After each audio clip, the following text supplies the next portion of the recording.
Assalamualaikum warahmatullahi wabarakatuh. Jumpa lagi bersama saya Sohanda, peserta Latsar CPNS 2021 Balai Diklat Keagamaan Medan ya, kelompok 3 angkatan 4. Gimana kabar hari ini teman-teman? Semoga semua tetap dalam keadaan sehat dan semangat. Oke, setelah sebelumnya video yang berjudul tentang nasionalisme, maka saat ini masih tetap pada agenda 2. Tema kita adalah etika publik. Oke teman-teman, etika publik itu sebenarnya apa sih? Seberapa sih pentingnya etika publik itu menjadi bahan pembelajaran bagi peserta laser ini teman-teman? Sebelum kita melangkah lebih jauh, kita harus pahami dulu teman-teman, apa sih sebenarnya etika itu? Nah, ada beberapa pendapat dari para tokoh kita, baik itu bersifat tokoh nasional ataupun internasional. Salah satunya adalah Haji Yumardi Ajra. Beliau katakan etika itu adalah karakter atau etos individu atau kelompok berdasarkan nilai-nilai dan norma-norma luhur, teman-teman. Nah, sedangkan ada Richaucour itu dia katakan etika itu adalah tujuan hidup yang baik bersama dan untuk orang lain di dalam institusi yang adil. Jadi sebenarnya teman-teman, kalau kita berbicara tentang etika publik ini sebenarnya adalah refleksi standar atau norma yang menentukan apakah perbuatan seseorang itu baik atau buruk, benar atau salah, ya. Jadi perilaku, tindakan, keputusan untuk mengarahkan kebijakan publik itu dalam rangka menjalankan tanggung jawab pelayanan publik. Nah itu dia teman-teman.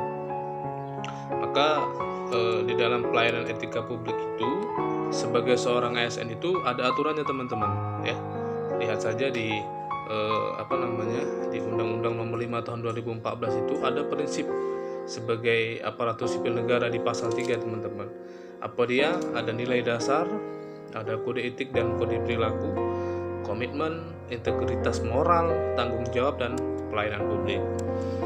Oke teman-teman, itu sebenarnya sekelumit tentang etika publik bagi seorang ASN. Lebih lanjutnya sebenarnya masih banyak lagi kode-kode etik perilaku ASN yang termaktub ke dalam Undang-Undang Nomor 5 Tahun 2014 itu.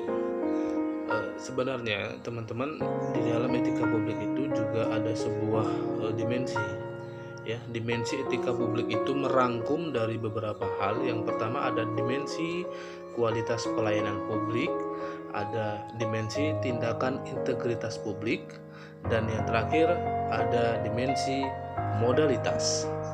Nah, ketiga dimensi ini dirangkum menjadi satu di dalam dimensi etika publik. Jadi, moral dalam etika publik itu menuntut lebih kompetensi, lebih dari kompetensi teknis saja, ya, karena harus mampu mengidentifikasi masalah-masalah dan konsep etika yang khas dalam pelayanan publik. Oke teman-teman, di materi berikutnya itu dalam etika publik masih ada dimensi modalitas, ya. Di dalam dimensi modalitas itu setidaknya ada 3. Unsur-unsur modalitas dalam etika publik itu ada 3.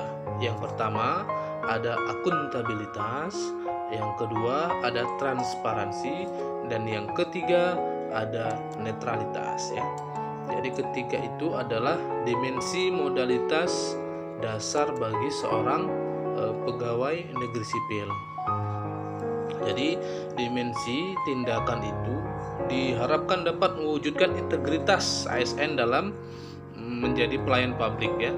Integritas publik itu juga dimaksudkan bagi pejabat publik yang dapat dinilai sesuai dengan standarnya, aturan moral yang diterima masyarakat. Integritas publik juga merupakan niat baik dari seorang pejabat publik yang didukung oleh institusi sosial seperti hukum, aturan, kebiasaan, dan sistem pengawas. Oke, dalam etika publik itu kita tentu mengharapkan sebuah perubahan reformasi birokrasi, ya.